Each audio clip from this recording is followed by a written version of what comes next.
Japanese art is really affected by Zen historically. And there's something called Raku Pottery, R-A-K-U, that really embodies that. And Raku Pottery, you bake in the cracks, you bake in the overflows, you bake in the irregularities, and those cups, those teacups, are really valued because each is idiosyncratic, each is individual, and yet each is authentic because it's open to its cracks, it's open to its irregularities.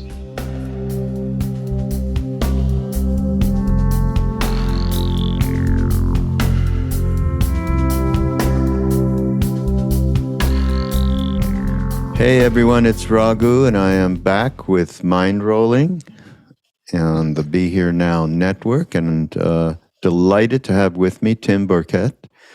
And Tim has a new book out. Tim is in the Zen community, basically for your whole life. Welcome, Tim. Thank you, Raghu. Thank you. And yes, I was saying I was really attracted by the title of the book when I got a hold of it. Enlightenment is an Accident, which is very, provocative and hopeful at the same time. Maybe I could have that accident. But before we even get further into that, I always like to hear what it was that got you to the place, even in your youth, where you realized, wait a minute, this stuff they're handing me regarding the societal norms and the goals of those around me and the mental chatter and the Me Too land is not potentially what reality is all about. Yeah, so what were the things that just made... Would you like me to give you a 2-minute answer or an 8-minute answer? Whatever seems to flow, it'll be good. All right. Well, I was sophomore or junior at Stanford University. I was majoring in psychology. I had no background in religion or spirituality. And this is many, many years ago, 1963, 64. And I took a course from Walter Mischel in abnormal psychology. And I decided to write my term paper on lysergic acid, because in 1963, 64, there was just an initial real interest in that in academic circles. And so I did all my research for the paper. I'm sure you bumped into, of course, those two guys, right, at that time? Guys? Leary and Alpert? Yeah, that's later. Yeah. That's later. So I researched the paper, and I didn't. There was no acid available at Stanford that I knew of in 1963 or 64. Maybe I was hanging out with the wrong people. You were the wrong crowd. As I was researching the paper, I began reading about world mysticism and the fact that there was a deep peace where we feel connected with all life, but not beneath our shattering mind. I couldn't believe it, but my first book was The Teachings of the Mystics, and by Walter T. Stace, and he just pointed out in all these different traditions, and so I became kind of entranced by that. So entranced that I quit. I did finish the abnormal psych paper. But basically, I quit going to my classes at Stanford mostly, and just poured over this book again and again and again, reading about Taoism, Advaita Vedanta, and Jesus's peace that passes understanding, and I became transfixed, and I didn't know how to meditate, but I meditated without knowing it, then I had a huge enlightenment experience when I just had a huge one where Tim completely died. And And no lysergic, nothing. Zero. You hadn't taken it? You had not had a psychedelic I'd never taken it. And the experience just, set the course of my whole life. And then I started coming back to Tim and his worries about getting back to Stanford and everything he had incompletes on the train coming back from Utah, where I'd been skiing with my friends. And as he came in, by the time I got back to Stanford, he had taken over again. He did he? That little narrator, narrator who's so kind of bossy, had taken over. And so I thought, well, this is what I want to do in my life. I want to ground myself in this wonderful peace. On the train, I didn't know. I was not even raised a Christian or a Jew, but my Unitarian minister liked Jesus's teaching, and I repeated for myself over and over on the train without knowing, going out there before I had the experience, the peace that passes understanding. I just repeated it over and over, and then when I got to see my friends in Utah, everything fell apart, and Tim just died completely. So anyway, this is a memory, and I'm coming back, and I want it. So I think, well, where do I find this? And I'd read in my book that Zen was the simplest and least ordained way, or at least decorative way, less ritual, less. No, little did I know that I was wrong, but anyway, that's what I thought. Say. Yeah, straightforward, And so then I went up to San Francisco and I looked in the San Francisco phone book. This is 1964. And I went to Chinatown. I thought, oh, Chinese. Oh, that will be good. Chinese. There must be Chinese. No one in Chinatown had ever heard of Zen. I didn't know that Zen was a translation of the word Chan, but I don't know if it would have helped. They didn't know. But then somebody told me, look in a phone book, and I looked in a phone book, and I found the Zen bar and the Zen center. And I thought, well, I already know how to drink, way more than I need to.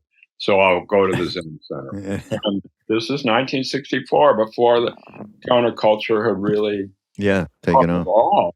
And I went over to Sokoji Temple in Japantown, knocked on the door, and this little man named Shinryu Suzuki came down and greeted me, and that was the beginning. And that's basically, I'm 20 years old then, and I'm 80 years old now. You are? Oh, my God.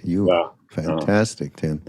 You look so great. For everybody out there, by the way, Tim is referring to a teacher that is one of the icons of the unraveling of our, shall we say, self-involved psychology and life that led us to a place of, wow, there can be something else. There is another reality. Suzuki Roshi is very famous, everybody.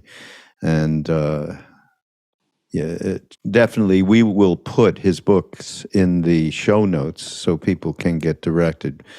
But so you met him. I'd just love to hear he answered him. The door because it was unknown then. I mean, there was just a little group. So he answered the door himself. Really? And he invited me upstairs. I sat with him. I told him about my wonderful experience. And I watched him. And he said, that is good, but it is not Zen.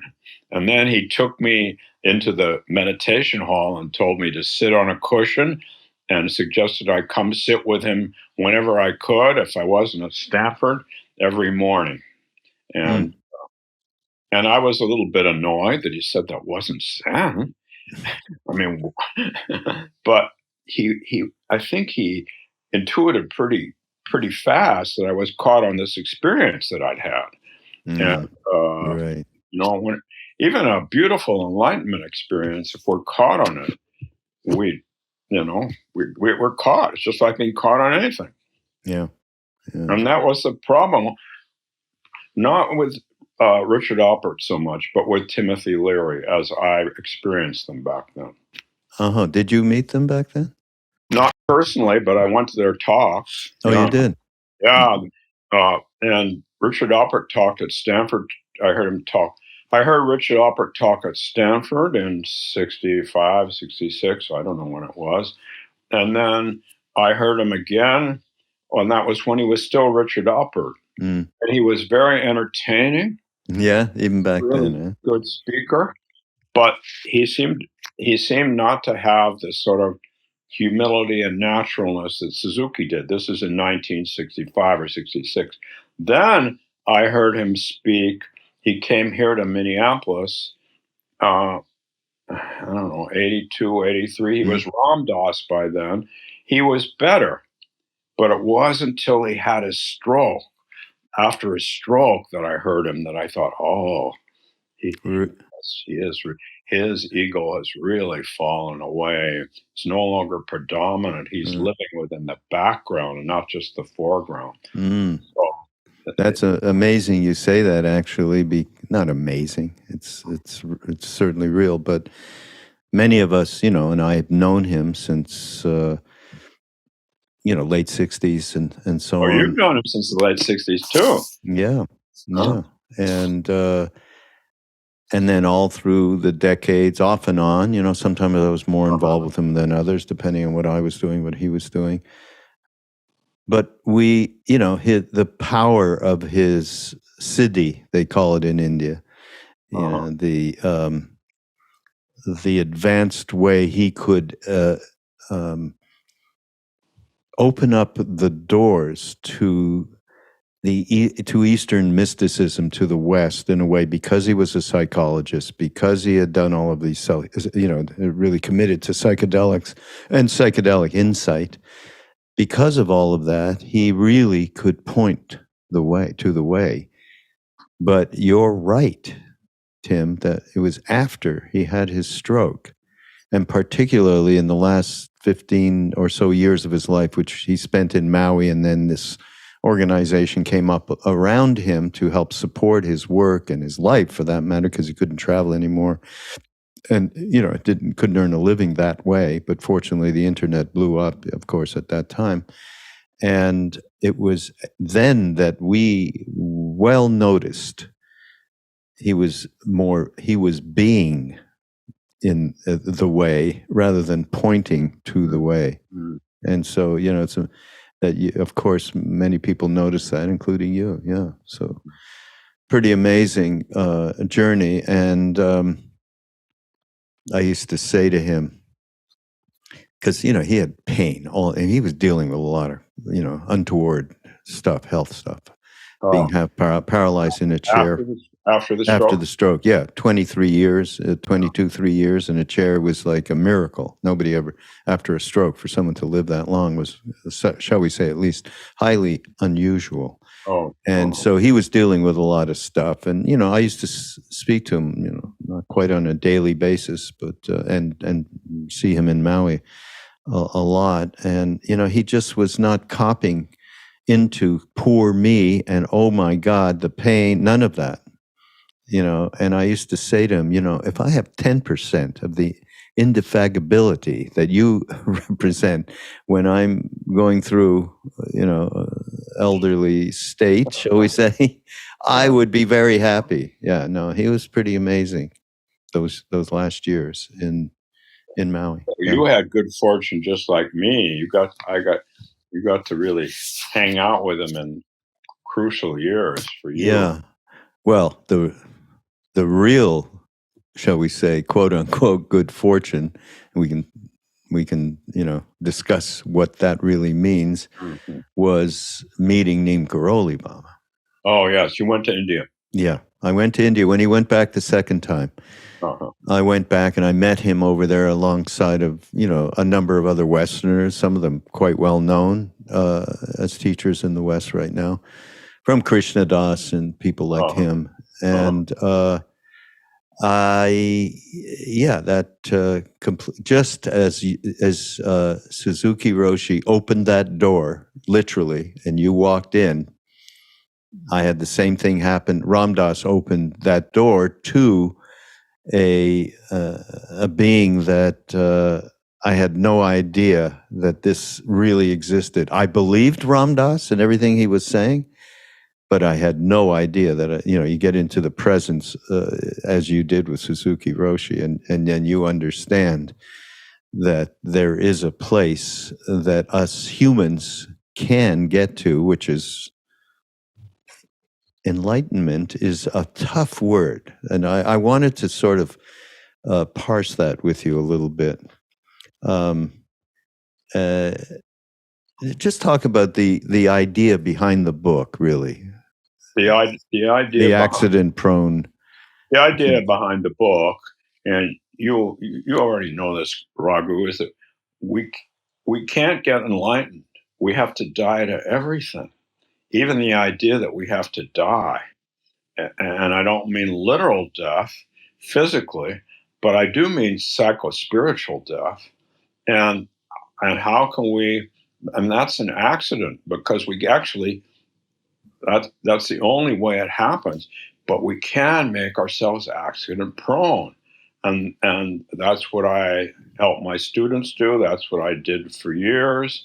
And we can do that through, I have 5 different chapters on ways to make ourselves accident prone. And once we are accident prone, then it's possible for us to fall awake. We completely let go of everything, including trying to let go, and fall into a wonderful wakefulness that's always here, that's always supporting us, because it's what we are. Okay, so here's the parsing of enlightenment. For people, the audience that we have, community that we have here on Be Here Now Network and in this particular podcast, Mindrolling, I like to get as practical as I can. And I guess, for instance, people talk about getting enlightened. What can I do to get enlightened, right? And I give the best example I give is Ram Dass himself. When he was in India with Neem Karoli Baba, who we called Maharaji, he asked that very question. And he wanted a practice that would get him enlightened. Mm-hmm. So he asked, and he had friends that were into Buddhism that were getting quote unquote secret teachings through mantra practice or whatever could be a ritualistic practice. Yeah. So that's what he was looking for. Mm-hmm. And Maharaji said to him, feed people. And got him pissed off. I've told the story many times because it's so clear as to how we in the West expect this, the idea of enlightenment is the way that we chase, our next career or a university degree or something like that. And then, so Ram Dass, well, this is BS. I mean, my friends, my Buddhist friends are getting the real thing. What is this? And he asked again in a different way, how do I raise Kundalini? And Maharaji said, love everyone. So at that point, Ram Dass let go and understood that, the level at which he was asking this question was coming from an egoic, shall we say, place. Yeah. And it was useless. And the reality is, I like to say to people, enlightenment, that's way beyond our pay grade. How about, and you did include this, how about that we become much more aware? How about that we become kinder, more compassionate, more loving? that to me is enlightenment in terms of our day-to-day lives and the way that we interact with people. And a term like enlightenment can be really unfortunate if we are pursuing that in the way that we pursue everything in our lives. From so true. That's so true, Raghu. And we have I gave a talk at Zen Center recently in which I talked about the different kinds of yogas from the Vedas and the Upanishadic tradition, and how they're all present in Zen. Karma yoga, service, is what the Bodhisattva is all about. I mean, we really emphasize the Bodhisattva in Mahayana Zen, and that's, from my point of view, karma yoga. Mm-hmm. Yeah. How did Roshi? How did Roshi explicate that in particular to his students? I've never really heard. No, I don't think he explicated it very well. I mean, not very well. I don't want to put him down. I don't think he explicated it much, but he would always say, well, with me, well, what does your wife think? Have you listened to her? What does your father think? Have you listened to him? And I said, and then, he would do that about many, many different people. So when I moved up to San Francisco and I dropped out of Stanford, he helped me find a place to stay right across the street from where his temple was. And then he said, and what does your father think?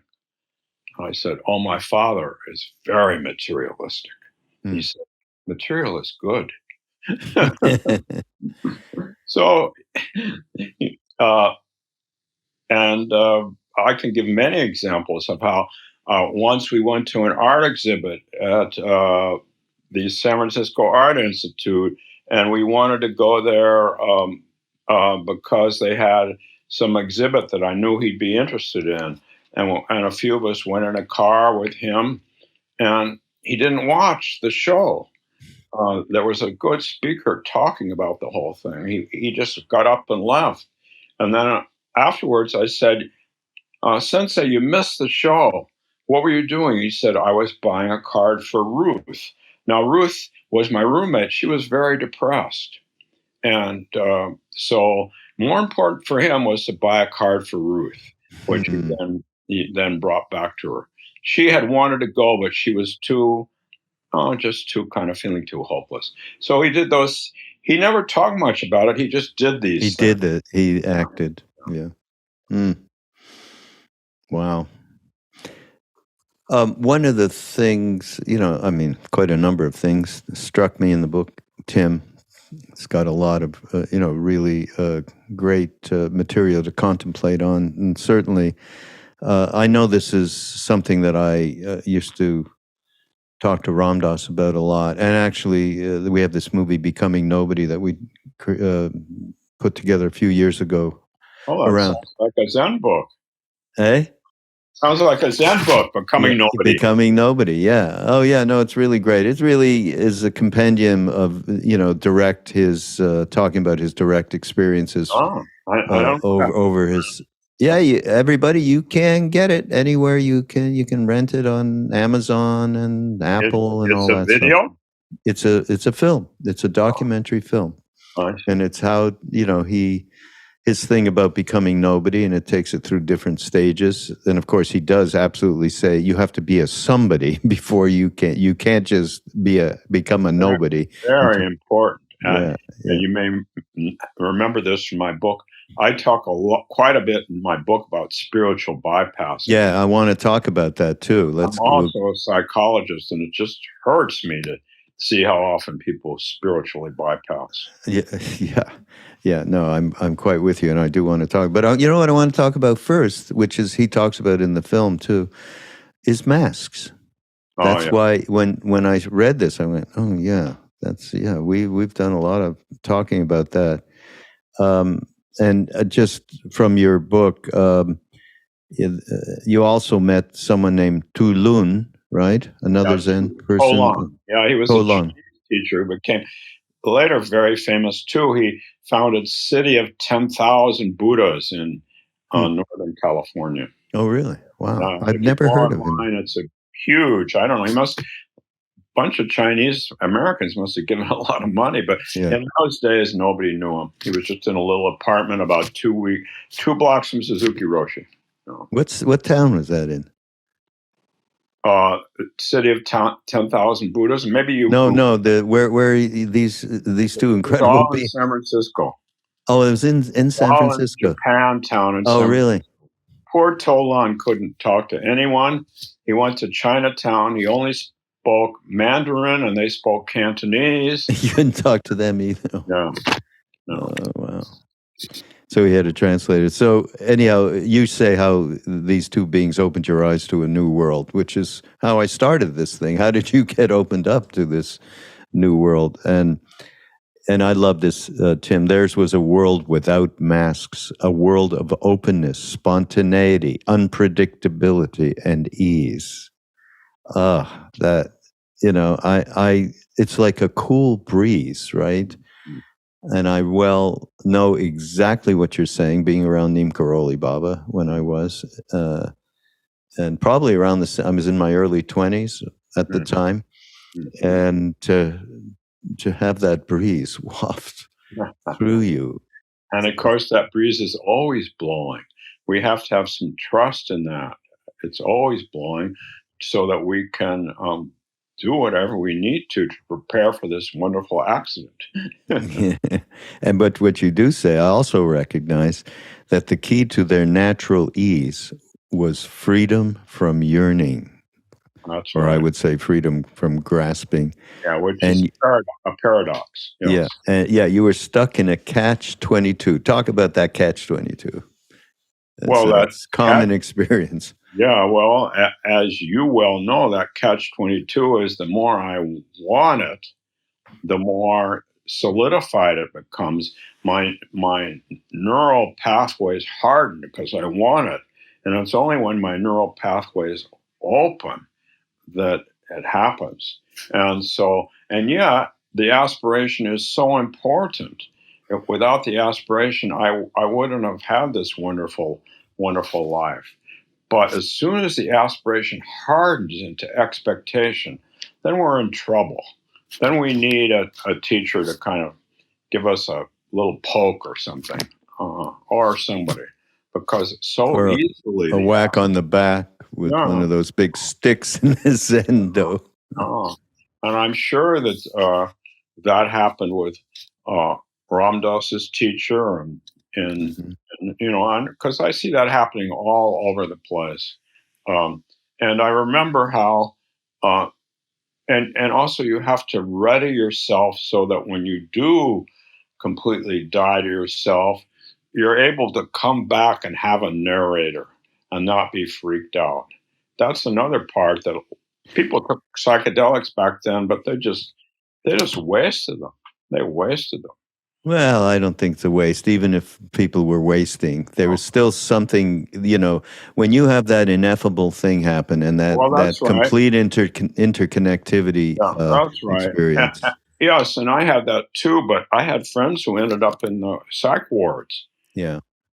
Well, they weren't, and you and me both, when they were not, for the most part, they were not doing what both Leary and Alpert suggested, which is set and setting, and treating it as a sacred journey. That's right. Going to the disco or whatever it was back then and taking a hit. You're going to end up potentially in trouble for sure. Yeah. So, but to get you to the true face where the mask is no longer there takes a lot of courage, because it's about, and as you say, letting go of judgment and being less reactive and less anxious, pretentious, more calm and open and authentic.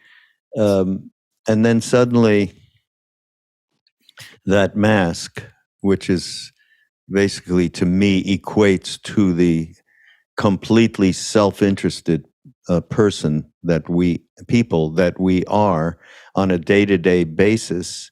If we, as we wake up in the morning, and my friend Krishna called it's the movie of me. And that's a good one. You wake up in the morning, you're the protagonist, and you're the director, you're the writer. In fact, you even write all the reviews of your day, right? And right. Nice. So, yeah, that is our mask, and we're comfortable with it. And letting go of, as you suggested here, particularly around judgment and pretentiousness and not being authentic because we're defending and protecting. And trying to be spiritual, the mask of I'm spiritual. Now I got ordained as a priest. I'm bald and I'm going to just do that, and I'm rejecting everything else, whether it's a Buddhist priest or a Catholic priest or a Vedanta priest. It's a new mask. Yeah, and exactly. I'm saying that, although I've been a priest my whole life, so.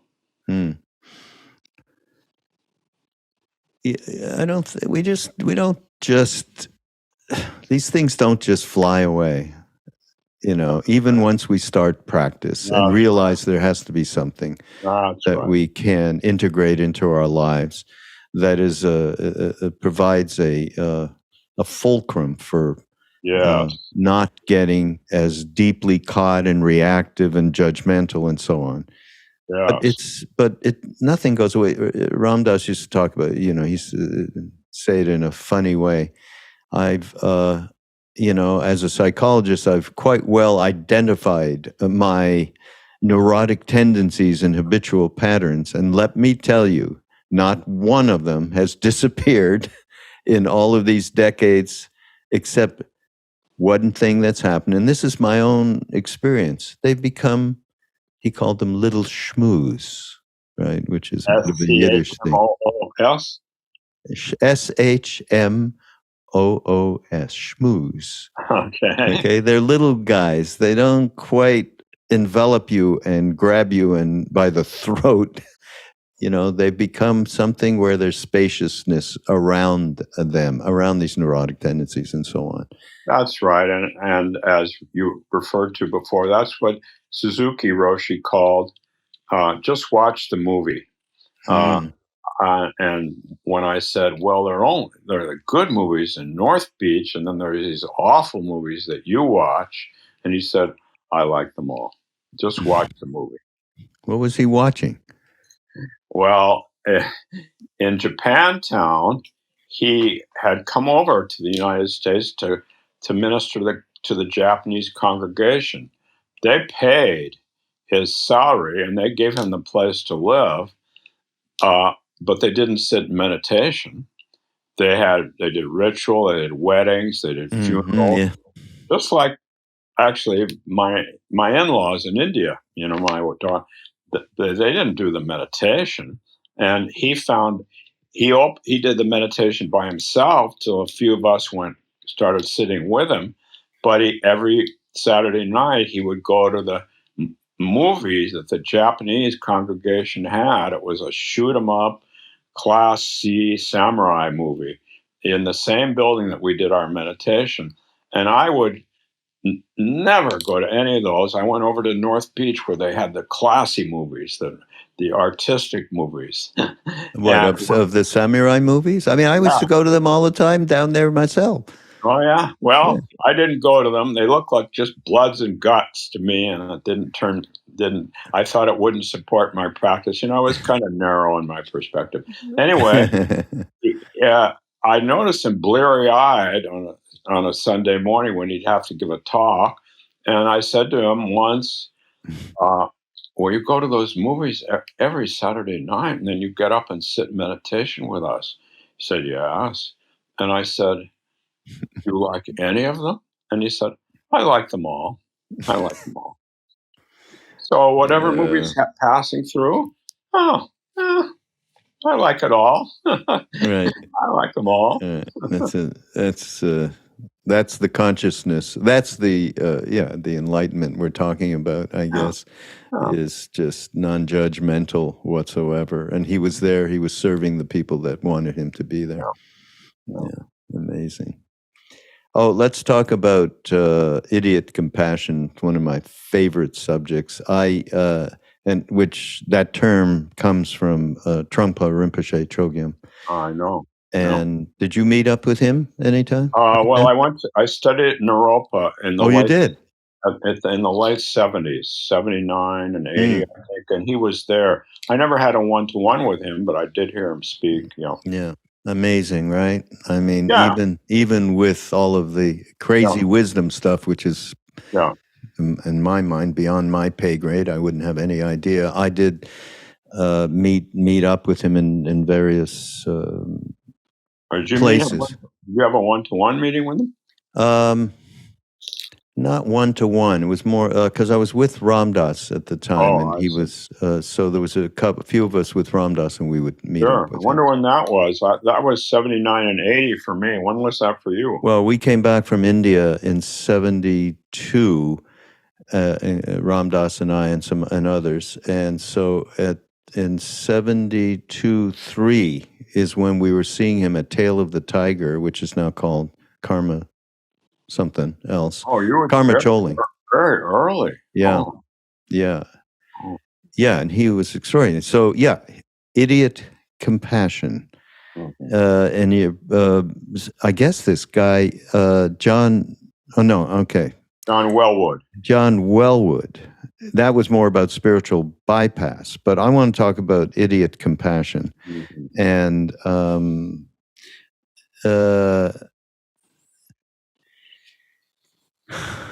how do you define it?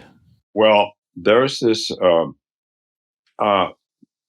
movement within 12 steps, and there are specific groups now for codependency. And codependency is that if you're anxious, I'm anxious, and I need to take care of you so that you won't be anxious to not feel anxious myself.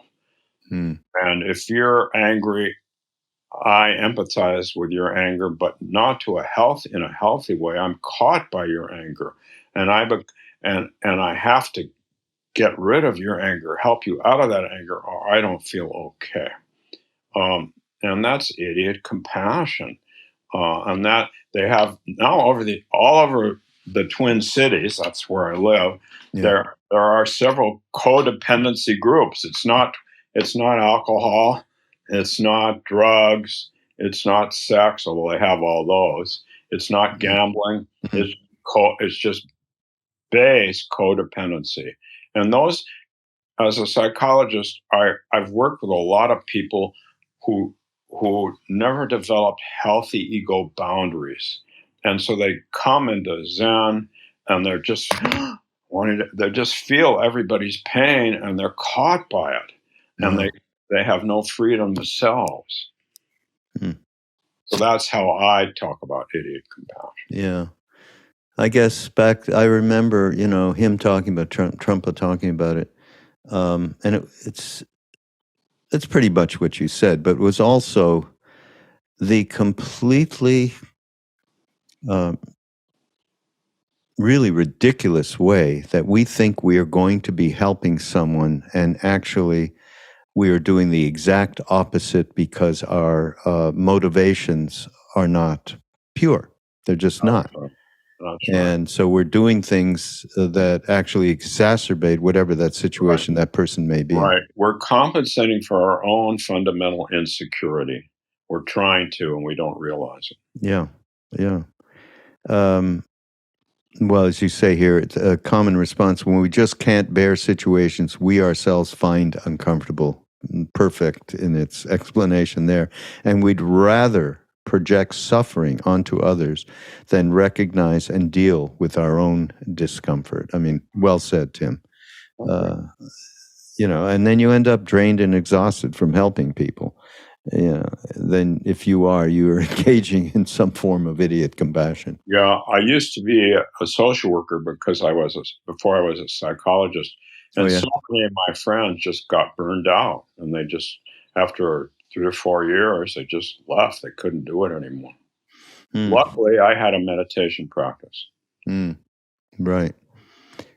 What would you give, so if people listening to this say to themselves, yes, we have all been in this situation. Nobody is clear from this situation because we can't see the reality of what is necessary because we are still so very caught in our own mini-me land, I call it.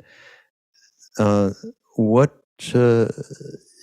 do you say to somebody who kind of, they hear this and they realize, shit, I've been there too. And what is the antidote?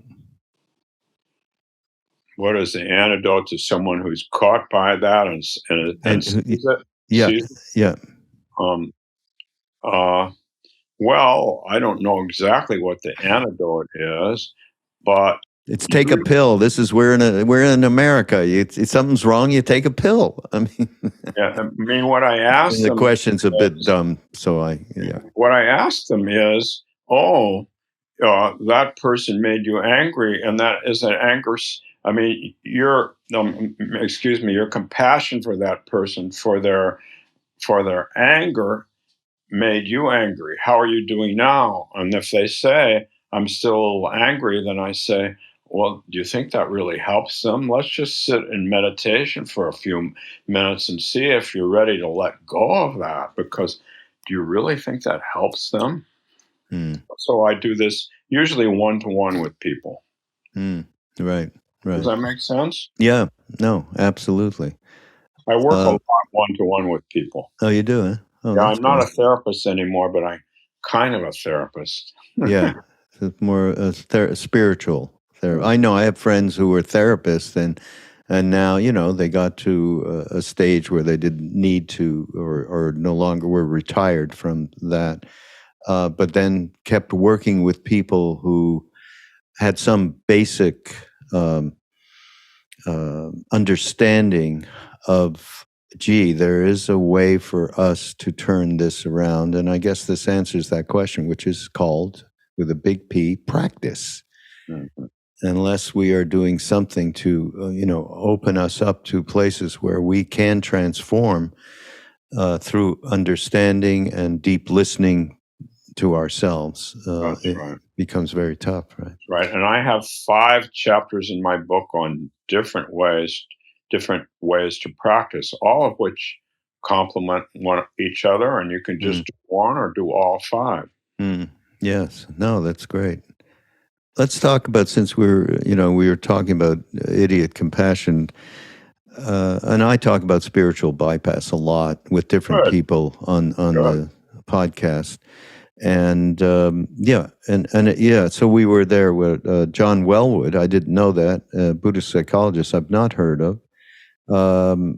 He coined that term. Yeah, right? He passed away now, but he was my teacher at Naropa in something like 79, and I took a class in Buddhist psychology from him. He was a student of Trungpa's, and he talked about, I'd never heard of it before, spiritual bypassing. I think he coined the term. So here, a little bit of a definition. We are imprisoned by the constraints of a spiritual superego.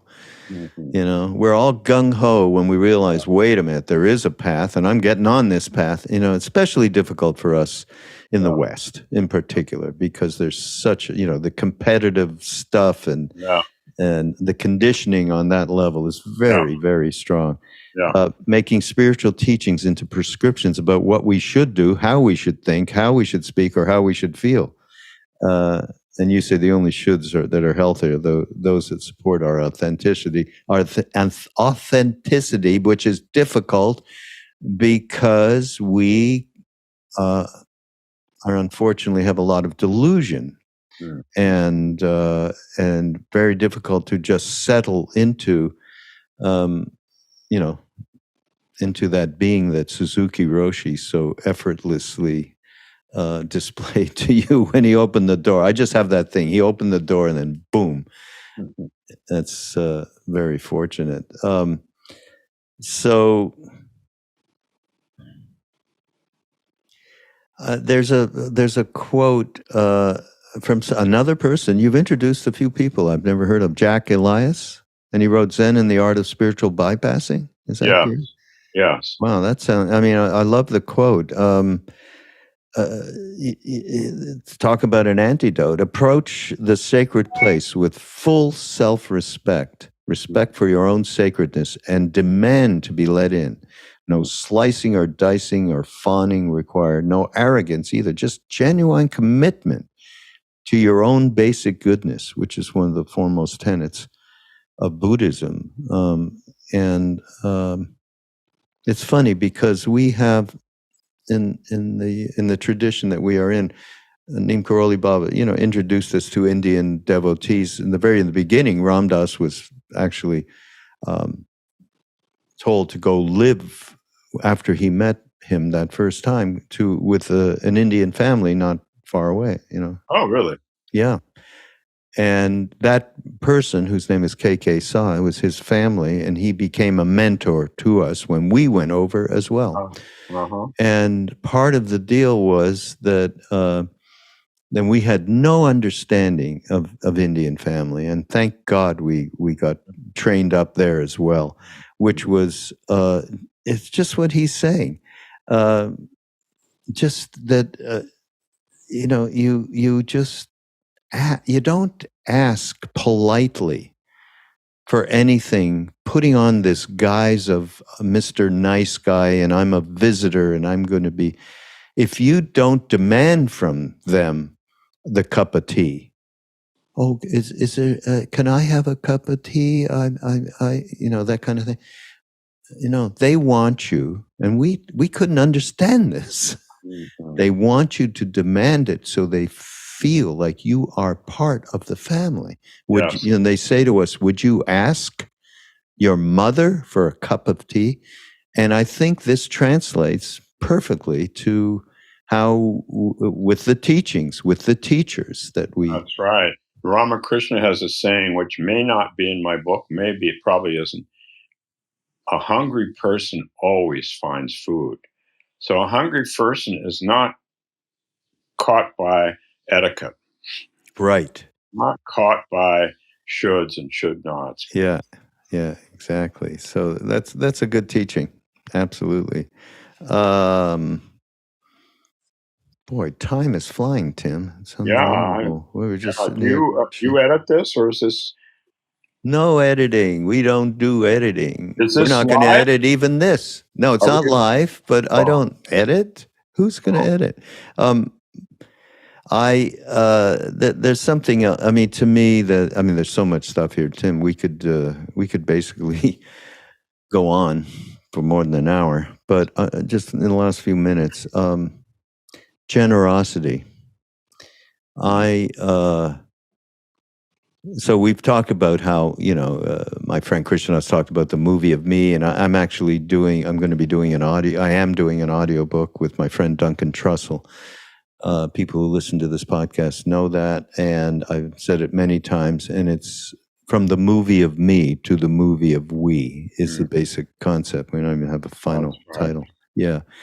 Good. So one of the things that I included, or we will include, is a concept that was really well said by Ram Dass around generosity. That generosity is a fulcrum to be able to transform this addiction to self-interest, basically.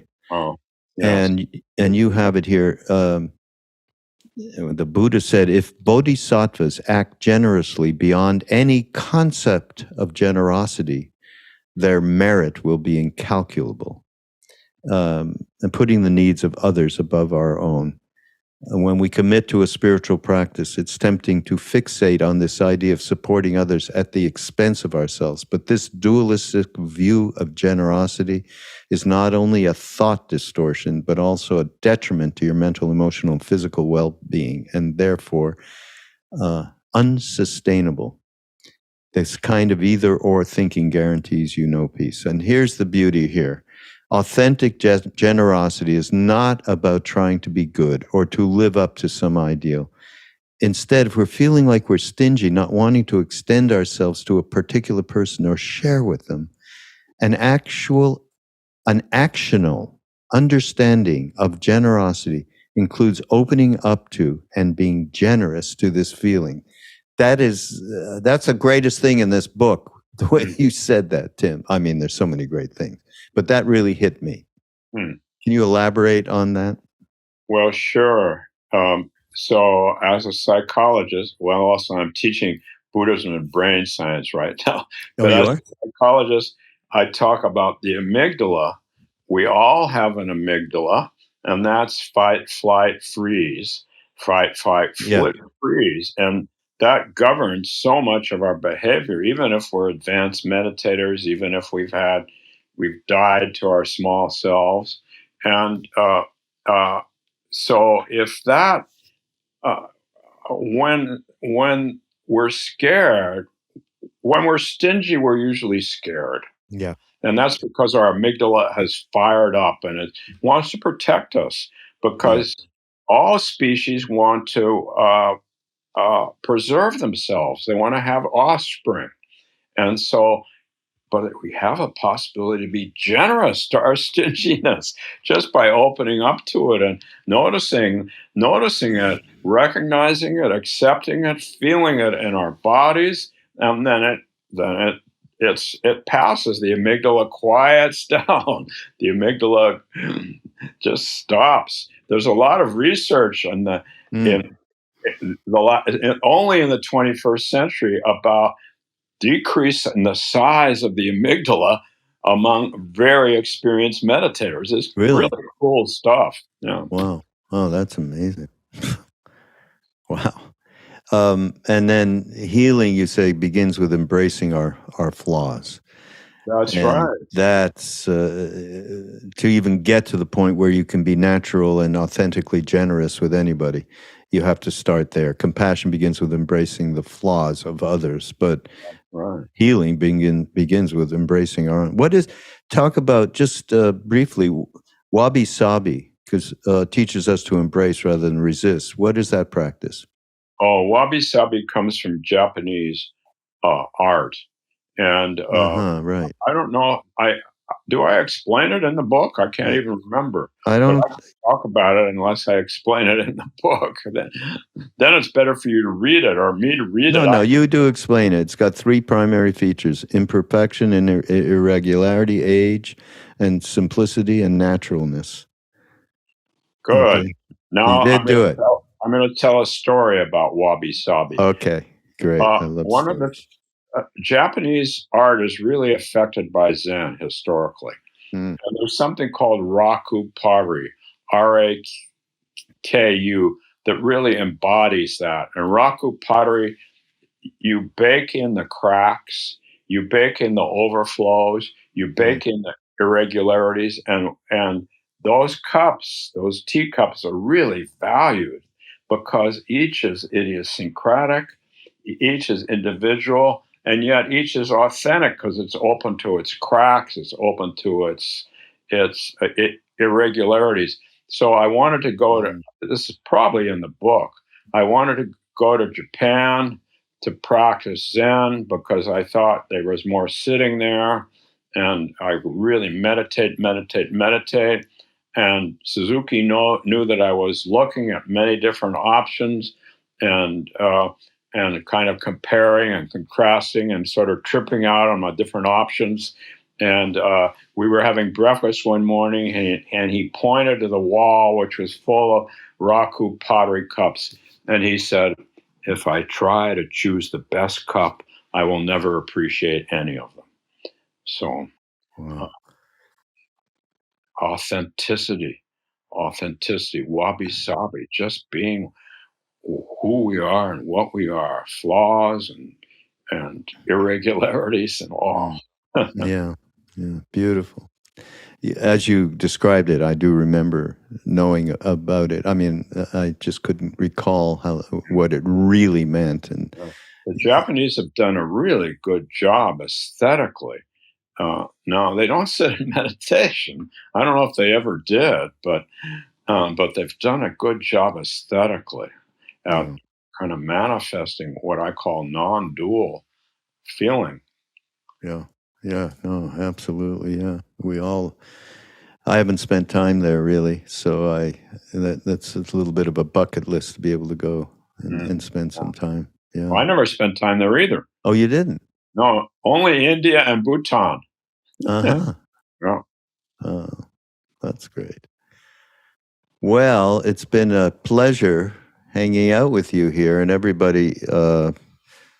This book is chocked full of anecdotes to the movie of me, basically.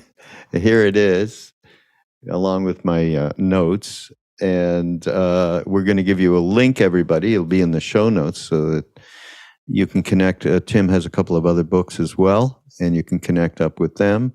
Suzuki Roshi, Zen Mind, No Mind. Is that the name of that book? His most famous book is Zen Mind, Beginner's Mind. Beginner's Mind. Yes. Yeah, which was de rigueur reading back when when things were opening up for both of us at that time. Yes. So yeah, that'll all be in the show notes, and just happy to have you here. And thank you so much, Raghu. I'm so happy to have that you included me and shared some of your wisdom too, because wisdom is not owned by anyone. It's just out there. Yeah, no, absolutely. Absolutely. That's the wonderful thing about our interconnectivity and the reality of it. So, well, thank you again, Tim. And this is Mindrolling on Be Here Now Network. Go to BeHereNowNetwork.com and take advantage of the plethora of wonderful teachers. One of them, Tim, of course, Alan Watts is on our network, Is he? The OG guy. Wow. Yeah, and Ram Dass, of course, and Jack Kornfield, many. Alan Watts came to Stanford, then Ram Dass came to Stanford. I was kind of in the right place at the right time. Yeah, to say the least. Yeah. Oh, wow. Alan, amazing being. Absolutely. All right. We shall see you next time. Thank you, Tim. You're very welcome. Now, you think it was okay without the mic, or can you not really tell yet? Oh, don't worry. It's all going to be good. No worry. Okay. All righty. Hang in there for a second, though.